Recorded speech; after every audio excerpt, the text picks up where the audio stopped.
नमस्कार, नमस्कार, नमस्कार। क्या इस आवाज को पहचानते हैं आप? ये खनकती आवाज जिनकी थी, वे किसी के दद्दा थे तो किसी के भाई साहब तो बहुतों के बाबूजी, जो हमें कला जगत की कहानियां सुनाते सुनाते अब स्वयं एक प्रेरणादायी कहानी बन गए हैं। आज आपको उन्हीं कला ऋषि की कहानी सुनाने जा रहा हूं, जिन्होंने अपना पूरा जीवन तिल तिल करके भारत वर्ष की ललित कलाओं को पुष्पित पल्लवित करने के लिए होम कर दिया। गीत, संगीत, साहित्य, नाट्य, चित्रकला, रंगोली और हजारों ललित कलाओं की साधना करने वालों को उन्होंने कलाकार मानने से इनकार करते हुए एक नया विशेषण दिया, कला साधक। मैं कहानी सुनाने जा रहा हूं राष्ट्रीय स्वयंसेवक संघ के वरिष्ठतम प्रचारक और कला क्षेत्र में देश के सबसे बड़े संगठन संस्कार भारती के संस्थापक, संरक्षक, कला ऋषि बाबा योगेंद्र जी की, जिन्होंने पूरा जीवन भारत माता की सेवा में समर्पित कर दिया, जिनका एक ही मंत्र था, राष्ट्रीय स्वाहा राष्ट्रीय इदम नमम, अर्थात राष्ट्र का राष्ट्र को समर्पित, मेरा कुछ भी नहीं। नमस्कार। किसी भी कला साधक के घर में प्रवेश करने के साथ ही सुनाई देने वाली कला ऋषि बाबा योगेंद्र जी की यह खनकती आवाज अब कभी सुनाई नहीं देगी। 10 जून 2022 को वे भारत माता की गोद में चिर निद्रा में लीन हो गए। उस दिन भीमसेन निर्जला एकादशी थी। गंगा दशहरा और एकादशी के संधि काल में उस कला ऋषि ने भौतिक जगत से महाप्रयाण किया, जिसका सीधा अर्थ है मोक्ष, अर्थात जीवन मृत्यु के चक्र से मुक्ति। हिंदू ज्ञान परंपरा के 4 पुरुषार्थों में से अंतिम मोक्ष प्राप्ति के लिए लोग क्या क्या नहीं करते, वह मोक्ष बाबा योगेंद्र जी ने 98 वर्ष 6 माह और 3 दिन के जीवन में कैसे प्राप्त किया, इसके लिए डालते हैं एक नज़र उनके प्रेरणादायी जीवन पर। उत्तर प्रदेश के बस्ती जनपद में एक प्रसिद्ध वकील साहब रहते थे, जिन्हें लोग बाबू विजय बहादुर श्रीवास्तव के नाम से जानते थे। दिन था सोमवार, दिनांक था 7 जनवरी 1924, जब इन वकील साहब की पत्नी ने अपने दूसरे पुत्र को जन्म दिया। इस पुत्र का नाम रखा गया लखन। उनके एक बड़े भाई भी थे, जिनका नाम दाऊजी था, और एक बहन भी थी। संयुक्त परिवार में लखन के चाचा कुंवर बहादुर, चाची और उनका बेटा रामजी तथा उनकी 5 बेटियां थीं। जब लखन 2 वर्ष के थे, तभी उनकी माताजी बीमारी के कारण संसार से विदा हो गई। तब संयुक्त परिवार की जिम्मेदारी संभालते हुए लखन की चाची जी ने अपने बच्चों के साथ ही अपनी जिठानी के 3 बच्चों का लालन पालन की जिम्मेदारी बखूबी निभाई। यानी अब कुल 3 बेटे और 6 बेटियां उनके पास थीं। भारतीय संयुक्त परिवार व्यवस्था का यह प्रेरक उदाहरण है। यहाँ यह स्पष्ट करता चलूं कि बाबा योगेंद्र के बारे में यह कहा जाता है कि उन्हें बचपन में ही पड़ोस की किसी महिला को इसलिए बेच दिया गया था क्योंकि उनके माता पिता की कोई पुरुष संतान जिंदा नहीं बचती थी। मैं दावे के साथ तो नहीं कह सकता, परंतु जो विश्वसनीय विवरण मुझे प्राप्त है उनसे स्पष्ट है कि उनका लालन पालन उनकी सगी चाची जी ने ही किया था, और उनके एक बड़े भाई ब्रजेंद्र उर्फ दाऊजी भी थे, जिससे स्पष्ट है कि बेटों के न बचने के कारण किसी को बेचने की बात मिथक भी हो सकती है। बहरहाल बाबा योगेंद्र ने इस बारे में स्वयं कभी कुछ नहीं बताया। वे इन बातों को हमेशा चुप रहकर टाल जाते थे।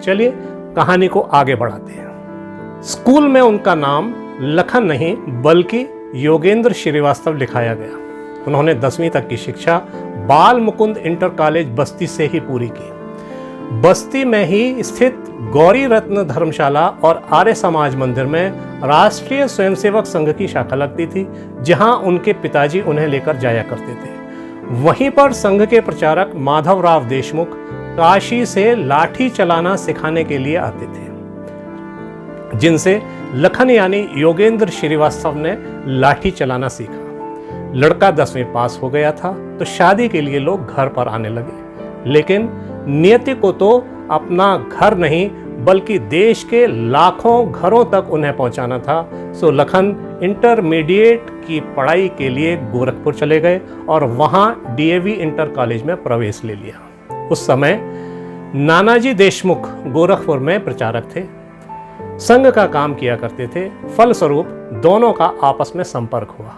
नानाजी देशमुख उन्हें योगेंद्र जी कहकर पुकारने लगे, इसलिए अब लखन को उनके साथी भी योगेंद्र जी कहने लगे। इंटरमीडिएट की पढ़ाई कर रहे योगेंद्र जी को नानाजी देशमुख ने 1942 में विस्तारक के रूप में संघ का कार्य सौंपा और 1942 में ही उन्होंने लखनऊ के कालीचरण इंटर कॉलेज में लगे संघ शिक्षा वर्ग में प्रथम वर्ष का प्रशिक्षण प्राप्त किया। तब उनकी उम्र मात्र 18 वर्ष थी। द्वितीय वर्ष वाराणसी से करके 1945 में उन्होंने संघ शिक्षा वर्ग तृतीय वर्ष का प्रशिक्षण पूरा किया और नानाजी देशमुख की प्रेरणा से वे आरएसएस के पूर्णकालिक प्रचारक बन गए और आजीवन अविवाहित रहकर भारत माता की सेवा का संकल्प लिया, जिसे उन्होंने जीवन की अंतिम सांस तक निभाया। तब उनकी उम्र 21 वर्ष थी। ये सब कैसे हुआ, आइए बाबा जी के शब्दों में ही सुनते हैं। नाना जी ने क्या देखा हमारे पास में, मैं आज भी नहीं सोच पाया। हमको भेज दिया प्रचारक करके एक तहसील में। 45 की बात है बाबा। एक काम मुझे और दे दिया उन्होंने, जरा हाथी खोजो। अब आप कल्पना कर सकते हाथी खोजने का काम कैसा होगा बाबा। वो नौतपी का इलाका है ठाकुरों का। गांव गांव में हम घूमे बाबा, 11 हाथी मिले और मुझे एक पहली सीख दी गई कि अगर हाथी को फटाना है तो महाउत को फटाना पड़ेगा। वो दिन की याद करता हूँ तो लगता है कि वो व्यक्ति कैसा काल्पनिक था, कैसा वो एक व्यक्ति था। हम चल पड़े उस जीवन के अंदर बाबा। सबसे पहले उन्हें बस्ती का तहसील प्रचारक बनाया गया, फिर वे महाराजगंज और पडरौना के तहसील प्रचारक रहे। इसके बाद उन्हें बस्ती, प्रयागराज, बहराइच, बरेली, बदायूं, हरदोई, सीतापुर में जिला प्रचारक के रूप में हिंदू संगठन का कार्य किया। 1975 में आपातकाल के समय वे सीतापुर के विभाग प्रचारक थे। आपातकाल हटा तो 1978 में विद्या भारती ने दिल्ली में देश भर के शिष्यों का एक बड़ा कार्यक्रम रखा, जिसमें तत्कालीन राष्ट्रपति श्री नीलम संजीवा रेड्डी आए थे। चलिए यह पूरा विवरण भी उन्हीं के शब्दों में सुनते हैं। हमको आदेश मिला कि भैया जी विद्या भारती का बड़ा भारी कैंप है, तो वो जो विश्व हिंदू परिषद का कार्यक्रम हो गया था उसमें बड़ा आपने आयोजन किया था। तो गांधी बाबा थे हमारे बीच में, श्री कृष्ण गांधी उनका नाम था। मेरठ में निकले थे प्रचारक, उधर थे। उन्होंने कहा कि चल भाई नगर सजाओ। तो यहाँ दिल्ली में बड़ा भारी कार्यक्रम हुआ बाबा। 16,000 शिशु आए। देश भर से जो अलग अलग संगठन चल रहे थे, सारी के सारी बालकों के लिए, विद्यार्थियों के लिए। तो उनका नगर सजाने का काम, लाल किले के पीछे जो सड़क है ना बाबा, यहाँ से वहाँ तक उसको सजाने का काम, और फिर उनका नाटक कहाँ होगा, कैसा होगा, इसकी सारी व्यवस्था करने का काम योगेंद्र जी को मिल गया बाबा। संजीव रेड्डी आए, उस कार्यक्रम में आए। विद्या भारती का जन्म दिया उस दिन हुआ बाबा। तो वो भी एक दिन हमारे लिए इस प्रकार का आया। अब ये जैसे ही कार्यक्रम हुआ तो 79 की बात है ना बाबा जी। तो 80 में इन लोगों ने बुलाया। ये नागपुर में माननीय मोरूपंत बैठे हैं, रज्जू भैया भी बैठे हैं। नाना जी दूर से ही सब राय बात देते थे बाबा। लेकिन वहाँ देवड़े जी भी थे, ऐसे 4-5 लोग थे बाबा। उसमें तय हुआ कि एक संगठन इसका बनना चाहिए। देश के कलाकारों के बीच भी राष्ट्रीय स्वयंसेवक संघ का कार्य पहुंचना चाहिए। कलाकारों में भी राष्ट्रवाद की अलग जगानी चाहिए। जब ऐसा विचार संघ नेतृत्व का बना तो प्रोफेसर राजेंद्र सिंह उपाख्य रज्जू भैया, भावराव देवरस और माधवराव देवड़े जैसे वरिष्ठ प्रचारकों ने योगेंद्र जी से इसकी चर्चा की। परिणाम स्वरूप दिनांक 1 जनवरी 1981 को लखनऊ में योगेंद्र जी के नेतृत्व में ललित कलाओं को समर्पित संस्कार भारती की स्थापना हुई, जिसका ध्येय वाक्य बना सा कला या विमुक्तये, अर्थात कला वही जो मुक्ति दे।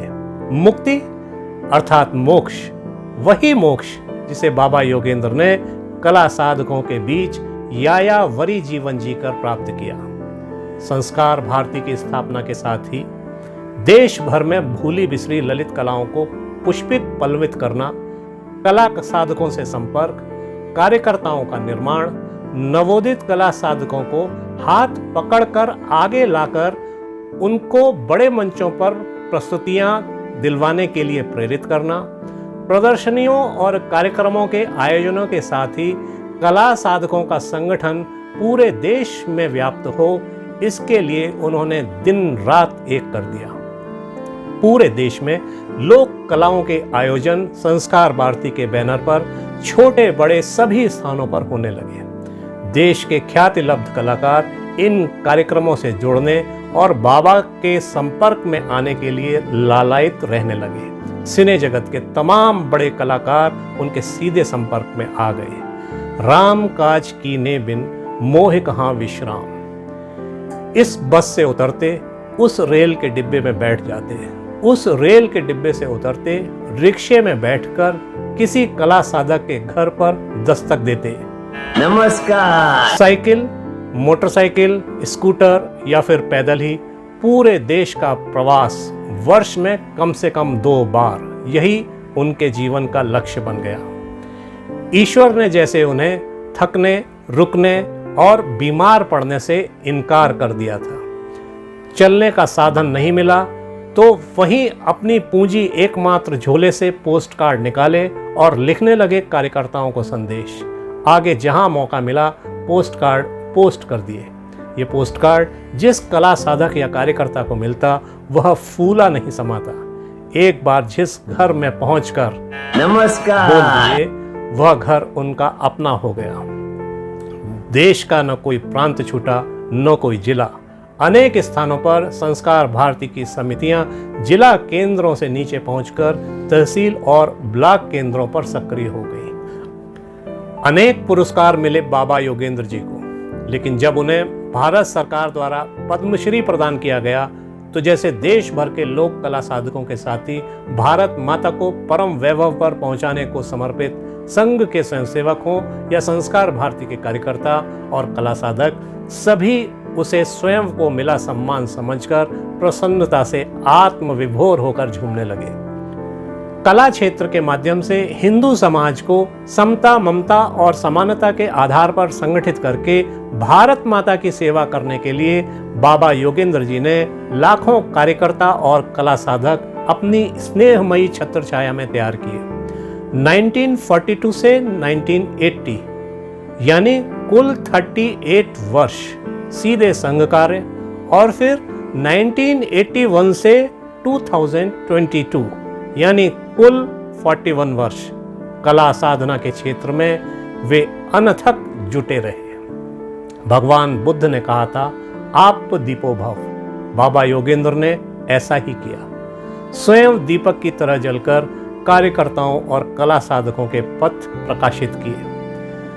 अब जब उन्हें लगा कि अनेक दीपमालाएं संस्कार भारती में स्थापित हो गई हैं, तो ईश्वरीय विधान के अनुसार उन्होंने चिर विश्राम में जाने का निर्णय लिया। 10 जून 2022 को गंगा दशहरा और एकादशी के संध्याकाल में जब इस कला ऋषि ने इस लोक से महाप्रयाण किया और स्वर्गलोक पर जाकर वहां दस्तक देते हुए अपनी खनकती आवाज में जब उन्होंने कहा होगा नमस्कार, तो वहां भी संतूर, सारंगी, सितार, मृदंगों की मधुर संगीत के साथ उनका स्वागत देवताओं द्वारा करते हुए श्री हरि ने उन्हें अपने समीप ही स्थान दिया होगा।